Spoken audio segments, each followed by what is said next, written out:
সবাইকে নমস্কার, মিতামণি ফ্যামিলি ব্লগে সবাইকে স্বাগতম। আজকে আমরা শসা ছিঁড়ে নেব আমাদের বাড়ির গাছের। বাড়িতে দাদা গাছ লাগিয়েছিল, সেখান থেকে আমরা কিছু শসা তুলে নেব।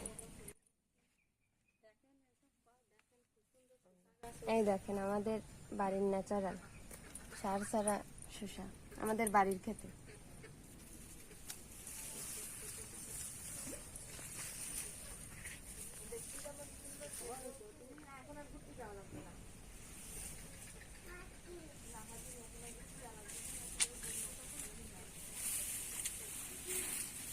মামা একটা টুকরি দাও।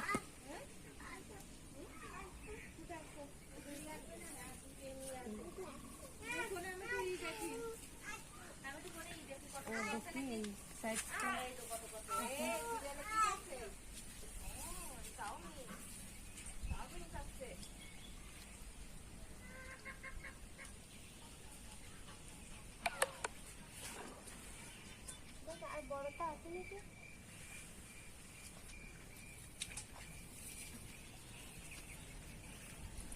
ওই তো মিতামণি কিনতে হলেও হবে, নিয়ে আসো। আজকে রেসিপি হবে শসা আর মাছ দিয়ে তরকারি, পাতলা ঝোল।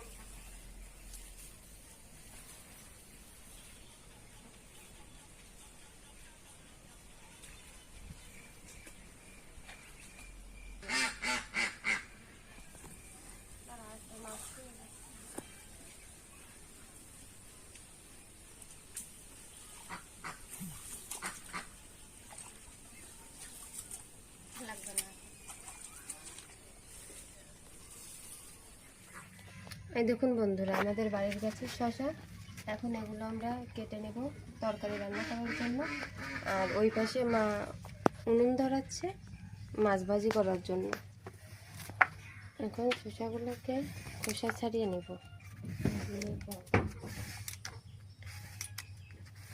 এক এক করে সবগুলোরই খোসা ছাড়িয়ে নেব, তারপরে কাটবো।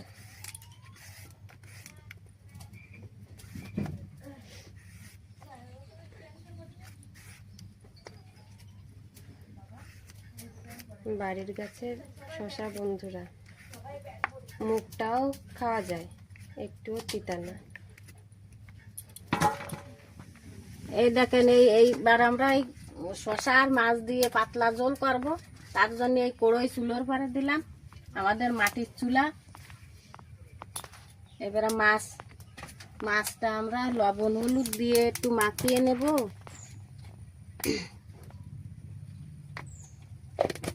হলুদ দিলাম, এবার লবণ দিলাম,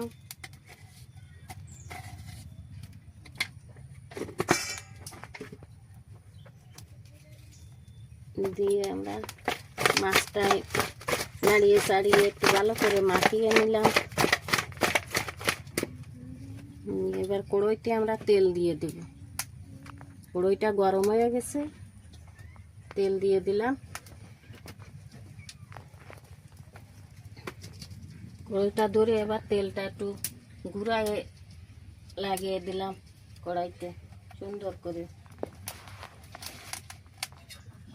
কালকে বর্ষায় আমাদের উঠোন থেকে এই শোল মাছ ধরেছি। এই দেখেন শোল মাছের মাথা দেখেছেন, তারপরে ছোট চারাপোনা রুই মাছের। এই দিয়ে শসার পাতলা ঝোল করব আমরা।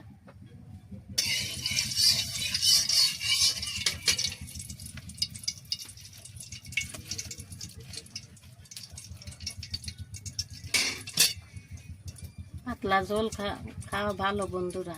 বর্তমানে সবার গ্যাসের সমস্যা, তো পাতলা ঝোল খেলে আর গ্যাসটা হবে না। এবার আমরা এই মাছ দিয়ে দেব। তেল গরম হয়ে গেছে,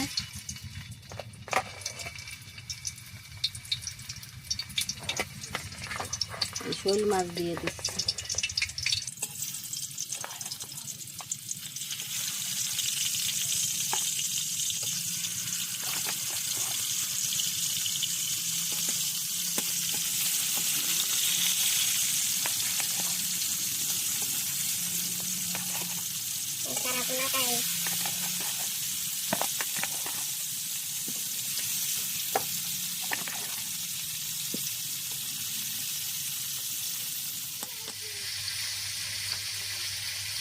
এখন তরকারি করার জন্য শসাগুলো কেটে নিচ্ছি। তরকারির জন্য বড় শসা হলেই ভালো হয়, খেতে ভালো লাগে।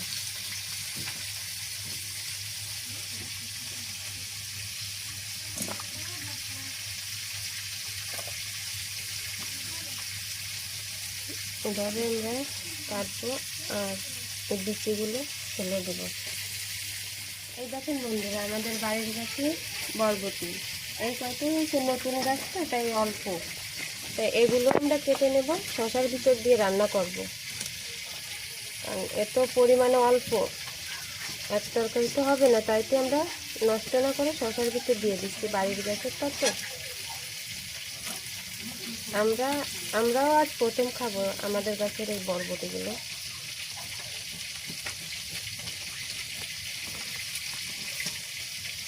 এই যে আমার কাটা হয়ে গেছে। এই দেখেন মাছ ভাজা চলতেছে, এখনো হয়ে পারিনি, প্রায় শেষের পথে মাছ ভাজা।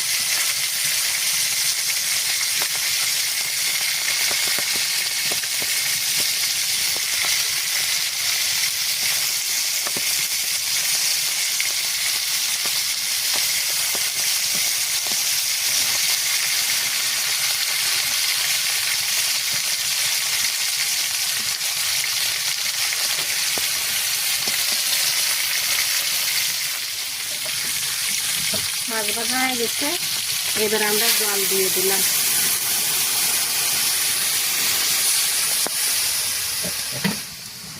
আমার যতটা জল লাগবে দিয়ে দিলাম।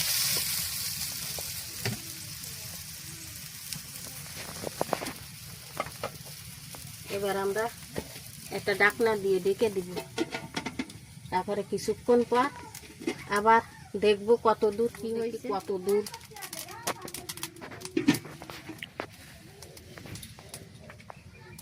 এবার আমরা হলুদ দিয়ে দেব,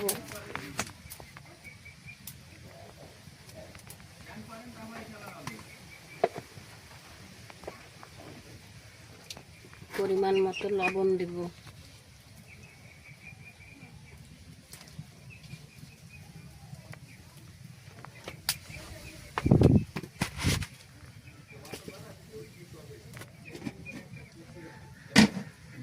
এই 4-5টা কাঁচা জাল দিয়ে দিলাম।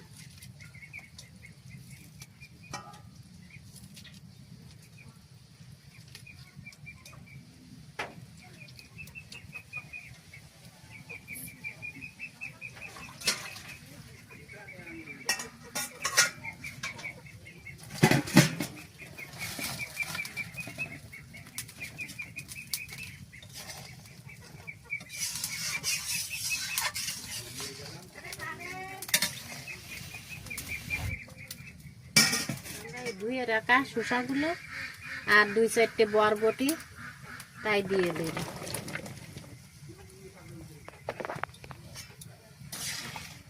নেড়ে চেড়ে দিয়ে তারপরে আবার আমরা এই ঢাকনা দিয়ে ঢেকে দেব, কিছুক্ষণ ঢেকে রাখবো।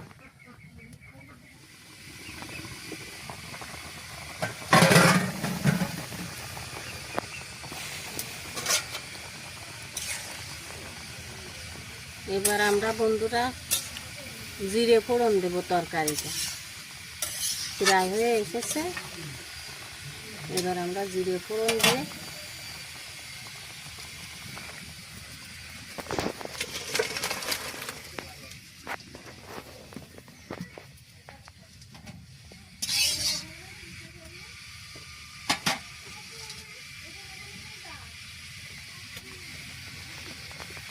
ফোড়নের জন্য কড়াইতে আর একটু তেল দিয়ে দিলাম।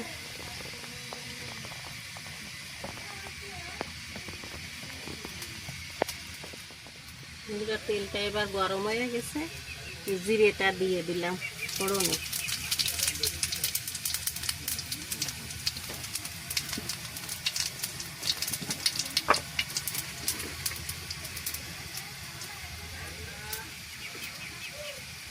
দুটো তেজপাতা দিয়ে দেব।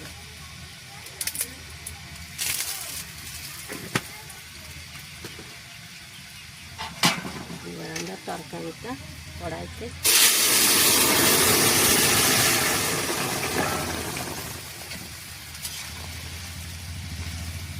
আমাদের ফোড়ন দেওয়া হয়ে গেল। এবার আর 5-10 মিনিট একটু জাল করে তরকারিটা আমরা নামিয়ে ফেলবো। এই হয়ে গেল শসার পাতলা ঝোল, শোল মাছ আর শসার পাতলা ঝোল। আপনারাও এভাবে রান্না করে একদিন খেয়ে দেখবেন বাড়িতে।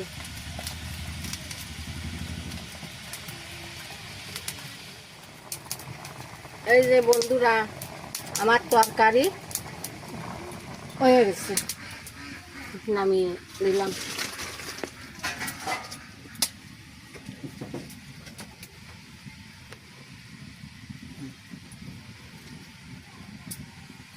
শসার তরকারি রান্না শেষ হয়ে গেছে। তো আজ এই পর্যন্তই।